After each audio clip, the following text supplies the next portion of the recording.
All right, y'all. I'm just going to say this flat out. I'm watching the last bit of this Portland-Brooklyn game, and I just don't have words, man. I mean, yeah, Kyrie Irving is back. Wonderful. Look, man, Day'Ron Sharpe had a breakout game as a rookie. And I don't know who the hell that was in the Trailblazers that just knocked down that three, the dagger. Oh, Ben McLemore? What the hell? All right, how do we lose these games? Seriously, we're supposed to be, the championship favorites? How? Seriously. How? Steve Nash barely plays Bruce Brown. Bruce Brown was, one of our best players last season. And in the playoffs was torching the Bucks at one point. Why is he getting 0 minutes? What is the problem with... Why is Patty Mills getting so many fucking minutes? I love Patty Mills. He's one of my favorite players on this team, honestly. Seriously, I have nothing but love for the man. But how are we down, 10 points in the last four, literally the last minute of the game? How? They got Ben McLemore, Yusuf Nurkic, and, I guess Anthony Simons he's been getting good. He's been getting better. But still, just because he's getting better doesn't mean he has what it takes to beat us, right? I don't understand what the hell I just watched. I watched this whole game, front to back, no nonsense. This had some of my favorite moments from the rookies. This is what I've been waiting for, except the fact that Nic Claxton got 3 fouls within 2 minutes of the fucking game starting. Excuse me, I don't think I can curse on YouTube, but it's not like I'm getting paid for this anyway, so it doesn't matter. Kessler Edwards did alright. Kevin Durant had a pretty solid game.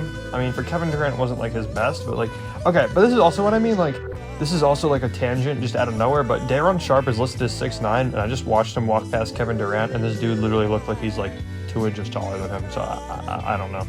Cam Thomas, Killer Cam, as much as I love him, has just folded this last half. I'm sorry, but he was 3 for 4 from the 3 at one point, and I don't even think he's hit a 3 since they've said that. And he just really fucked up these last 2 clutch free throws. Kyrie and KD are not to blame. At all. One, we're missing Joe Harris. I really think that we need Joe Harris. This team has not been without Joe Harris for, seasons, right? This man does not get injured. Team is just all over the place, man. We got 2 rookies, a guy who we just signed in Patty Mills, a guy who's part-time in Kyrie Irving, and then the best player on the planet, Kevin Durant. On paper, we sound like a disjointed mess, but in practice, we're losing to the Portland Trailblazers without Damian Lillard, CJ McCollum, Norman Powell. And yes, even though Larry Nance Jr. hasn't seen much time, if he was available for this game, he would have played. And he's not here. And we got blown out by Anthony Simons, Ben McLemore, and Yusuf Nurkic. How does that happen? Is it Steve Nash? I don't know. Is it, do I have to say it's Sean Marks for picking up guys like Millsap and, re-signing Blake, getting rid of Jeff Green, getting rid of Landry, trading Landry Shamet? I guess, I don't know. Maybe the Landry Shamet move wasn't too bad because we got one of our rookies out of it. And I really like all of our rookies. DDJ has been great. Kessler Edwards has been solid. Day'Ron just proved at this game he's definitely worth getting more minutes. Cam Thomas had that game winner yesterday against the Spurs, which that was a whole nother fucking mess of a game where I just felt I don't know, we as an organization just proved that we're just not ready to win a championship this season. And as tough as it is to say to take a year off of Kyrie, KD, James Harden, it's tough because those guys want to win right now.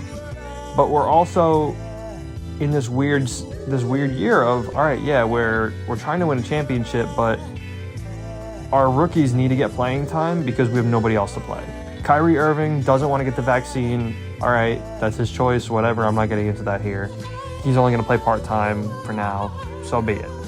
Look, we face the Bulls on Wednesday on their turf. So we theoretically should have all of our players besides Joe Harris still. LaMarcus Aldridge is up in the air, which he was sorely missed in this game. I mean, I'm looking at the score right now. It's 113-105. LaMarcus Aldridge easily would have had 10 to 12 points just for us.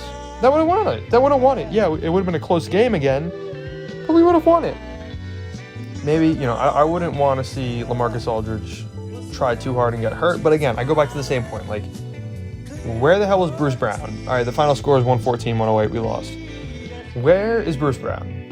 Where's where's DeAndre Bembry in these last few minutes? Hell, where the hell is Javon Carter? Javon Carter in the garbage time minutes proved he can at least do something. Right? People were talking mad smack about him. People were saying he can't shoot. He takes too many threes. Maybe he was taking too many threes, but he seemed to have cleaned it up a little bit, and now he's not getting any playtime. So I get it. It's still January. It's the regular season. None of this really matters. I guess not really, but to be honest, it does. Just getting reps in as a team is good. Getting wins is always nice. We are going to be like a 3rd or 4th seed by the end of the month at this point. And honestly, I would not be surprised if we're a 1st or 2nd round exit at the end of the year. Like, as unfortunate as it is to say, we can't beat the Bucks. At least not with our current construction of the team. The way it's built is Kyrie, Kevin Durant, James Harden out on the floor. They're clearly trying to have Nic Claxton start as the starting center, which I'm 100% on board with. Nic Claxton has proved himself enough this season, and except this game he just fouled. He got 3 fouls in the beginning, and they just never played him again for some reason. But, that's Steve Nash is just experimental coaching at work. Also, he's a second-year head coach. Like, of course, he's not going to be great with these decisions.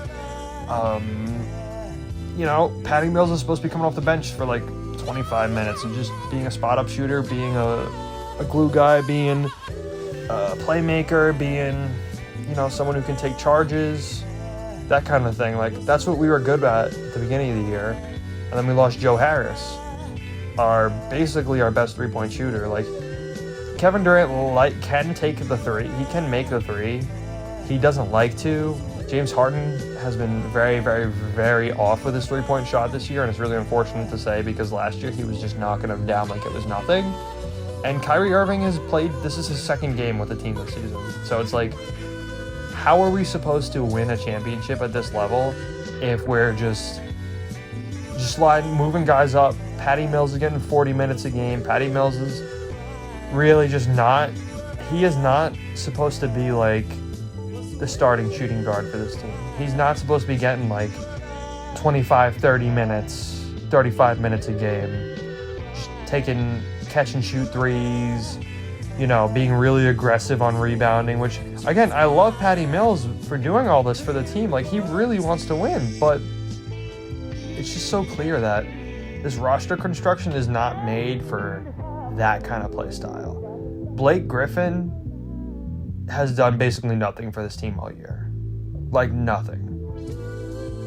And, guys like LaMarcus Aldridge and, like Patty Mills shouldn't be playing these kind of extensive minutes. And Kevin Durant, too. Like, he's played so much this season. And for him to be putting in, like, 40 minutes, 41 minutes a game, like, it's not reasonable. It's not sustainable for him. And I like how this game they kind of managed his minutes with Kyrie, but even then, like, you don't even want to give Kyrie that many minutes. Same with Harden. Like, you want to have them out on the floor, all 3 of them to start, give them like 5 to 6 minutes of playtime, and then take out KD, take out Harden.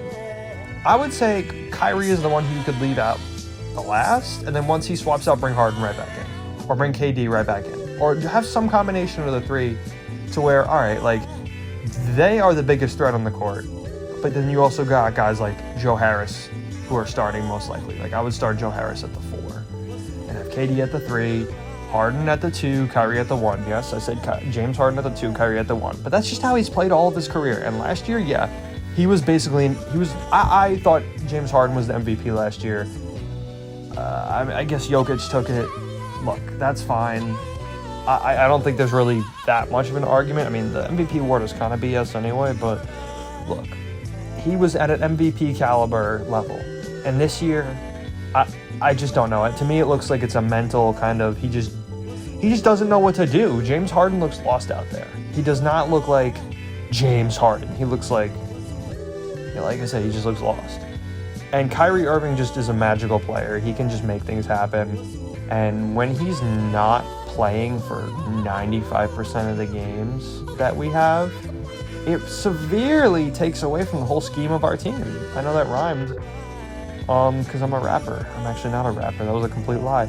And then, you know, Kevin Durant just does his thing. Kevin Durant does not need to do anything else but be himself. And that's what this team needs to succeed. Anyway, I'm just going to leave that here. I've ranted enough. We lost. I'm going to go cry in a corner, probably for like 4 hours, and then go to sleep. Okay. Also, yeah, I'll include my actual All-Star ballot at the beginning of next episode video. Whatever I do, I just... this team has been frustrating me a lot.